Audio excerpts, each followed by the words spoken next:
Some of us have been deeply concerned about the Chagos giveaway for over a year. Concerned on many levels. One, it's going to cost us a fortune. Two, it's wholly unnecessary. And three, Diego Garcia, the big American military base, is very important to them and seems to me is one of the things that we give as part of the special relationship. Not to be trusted under Mauritius. That's the view that I've had. Well, it's taken Americans quite a long time to wake up to this. Yeah, I guess they've had other big things going on with the Middle East, Ukraine war, Venezuela, Iran.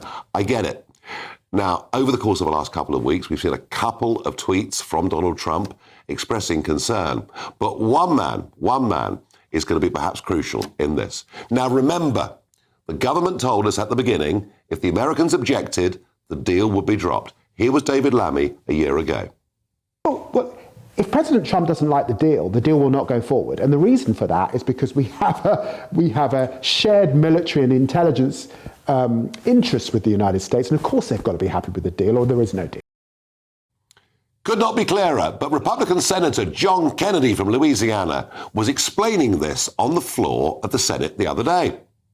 Mr. Starmer, the Prime Minister of the United Kingdom, has decided that he wants to give the Chagos Islands with our military base to Mauritius. The only reason he's doing this is because he feels guilty because the United Nations has said that the United Kingdom should be ashamed of its history and ashamed that that it one time owned colonies. I'm sorry he feels guilty. He needs to go buy an emotional support pony. Well, I'm very pleased to say that after that magnificent performance, Senator Kennedy joins me live down the line right now. Thank you very much indeed for joining us. We're just enjoying very much what you had to say. It's taken America quite a long time to wake up to the potential threat to Diego Garcia, the non-nuclear treaty, for example, that Mauritius has signed up to. John Kennedy, can you turn the tide over there in America and get a formal letter written to the British Prime Minister to say, we don't want Diego Garcia threatened? Can you do it? Every time you're online, your money and your identity are at risk. Scams now make up nearly 40% of all crime in the UK. That's thousands of attacks every single day. In Britain, someone has their identity stolen every 2 minutes, leaving victims with wrecked finances and years of stress. The threat is real, and you could be next. ExpressVPN is your shield against criminals.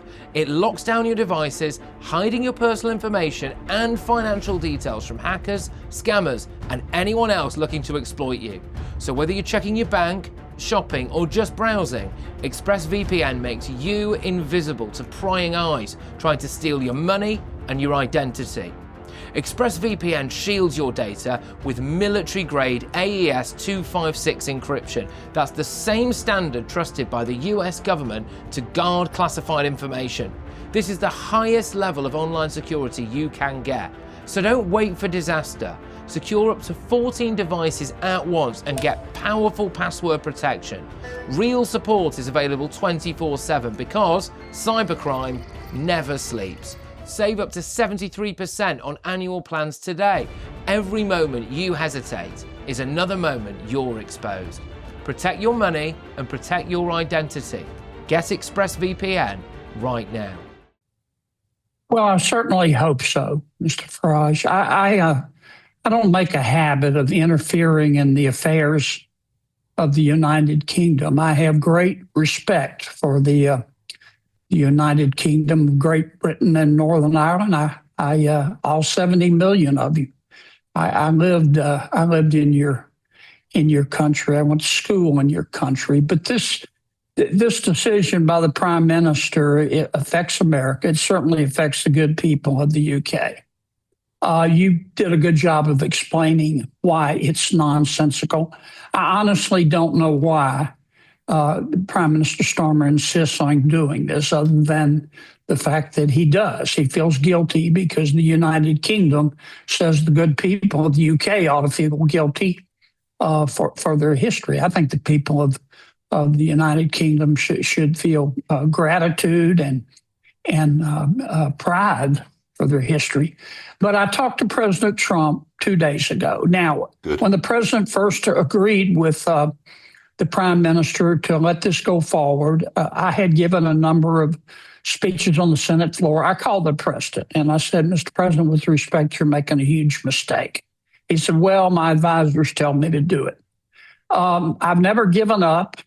And then a week or so ago, the president reversed himself. And 2 days ago, I called the president and said, Mr. President, please don't back up. Don't back up. Go forward, write the letter. I talked to Secretary of State Marco Rubio yesterday, in fact, and said, Marco's an old friend. Please tell the president to be firm. Marco explained to me that a conversation is going to be had or will be had shortly between the prime minister and the president. And I just, for the sake of the American people, but also the good people of the United Kingdom, Mr. Starmer, if you're listening to this, please, please, please don't give away the Chagos Islands. As I said in my speech, it's dumb. I have rocks in my driveway that are smarter than what you're proposing to do. John Kennedy, thank you very much for that comment. And I tell you what, on behalf of British taxpayers, for whom this deal could cost us up to 50 billion sterling, thank you very much indeed for your continuing efforts. And we'll speak to you again on this subject. Thank you for coming on. Thank you. Thank you, dear sir. Thank you very much. Well, I'm joined in the studio by Sir Ronald Jaya-Wardner and Joe Phillips, my regulars on a Tuesday evening. He has a great turn of phrase, doesn't he? He does, doesn't he? Very Louisiana. Yes, indeed. Not just the accent, but the turn of phrase. Yeah. I mean, this deal, it's a dreadful deal for everybody. Well, that's as maybe. Why did Marco Rubio, his friend Marco, say this is a great deal? It's it's magnificent. David Lammy made it utterly clear, as you've just shown, Nigel, saying the government would not go ahead with it if Do you know why Rubio supported it? Because Jonathan Powell went around America relentlessly telling anyone that would listen that we had no option. By law, we had to give away the sovereignty of these, and it wasn't true. It was a lie. It may well be, but, the Americans are perfectly independent and perfectly capable of using their own lawyers, and John Kennedy just said it, their own advisors to go through that. They were members of the UN who voted, and this goes back years. I mean, I think there are very many questions here. One is, why did this government, our government, bring it back after David Cameron, when he was Foreign Secretary, stopped it? Yeah. We know because we... Despite the Tories starting the negotiations. Yes, exactly. So we know it's, it is not to lay the blame on one particular party. We also know that the UN was not a binding thing, but it does go back... It was purely advisory. Yes. There was a Russian judge voting, a Chinese judge voting. But the Americans could have seen that. And this is the bit that I don't buy, Nigel, that if, in whatever it was, May last year... They were bamboozled. They were, well, then they are thicker than the rocks on his driveway. Well, as I said, they had other priorities. They had other foreign policy priorities. This was nowhere near the top of the in tray. Now, I mean, thanks to John Kennedy, it is now rising up the agenda. But, of course, the one that we haven't talked about, the United Nations, one of their courts, the United Nations, founded on the very principle of the rights of national self-determination of people. What about the poor old Chagosians? I mean, they deserve something, don't they? Well, yeah, I'll come to the Chagosians in just a second. I think it was really important, as Joe said, there was no need for this government to do this. As you said, Jonathan Powell and possibly Peter Mandelson. Well, isn't this interesting? Yes, Indeed. What do these guys... Yeah, because it's come out today that he was having a job. Exactly. And so, this has been sold to the Americans as a great deal. They, sadly, in my view, didn't look into it in enough detail. I'm pleased that they are now doing that. Senator John Kennedy has done a great job, and others, I'm sure. And so you're right, it's about protecting national security. It's also about doing the right thing for the Chagosians. And we've got to make sure national security comes top. And Misli Mandarin has accepted that himself when he's been on this show. But it is entirely possible, it is feasible for them to have access potentially to other islands. Well, the outer atolls are somewhere away. Exactly. Would pose no military. That's right. And that's in line with the United Nations' own principles. And in fact, the United Nations have now come out and said that this is absolutely what the government should be doing. So for them to say that one decision of the UN is paramount over another is and the UN were quite right in criticising Britain for how we treated the Chagosians, that we gave them no leave to return. They were... Well, so I mean, this is the difficult thing that GB News viewers will understand. I'm sure that fundamentally the British government has to keep our national and international security paramount, which in the past has meant that it was felt we couldn't allow the Chagosian people to go to any of the islands in the British Indian Ocean territory. If that position changes, then of course I would argue that's nonsense. Well, because some of the outer atolls are so far away, and you might and that's fine. But I think that's just the history for GB News viewers to be aware of if they aren't already. I mean, sorry, I was just going to say, and so if that is now changed because there is a view that, okay, this island can now be leased from Mauritius and therefore clearly it's not so necessary for that security to be maintained, then clearly the situation has also changed for the Chagosian people. And I think, the government, if it's got any sense, can use the fact that America's gone cold on this, although it does raise questions about their due diligence, I have to say. And they can say, all right, we promised that we would do it. All right, prediction time.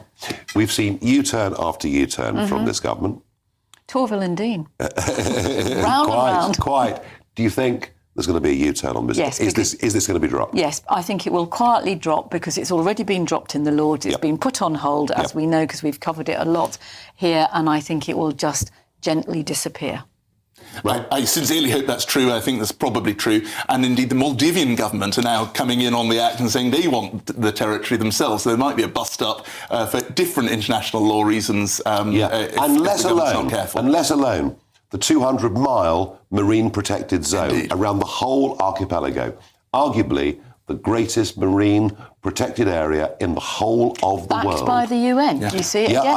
I know. And actually, we've done that. It's been a very, very important resource.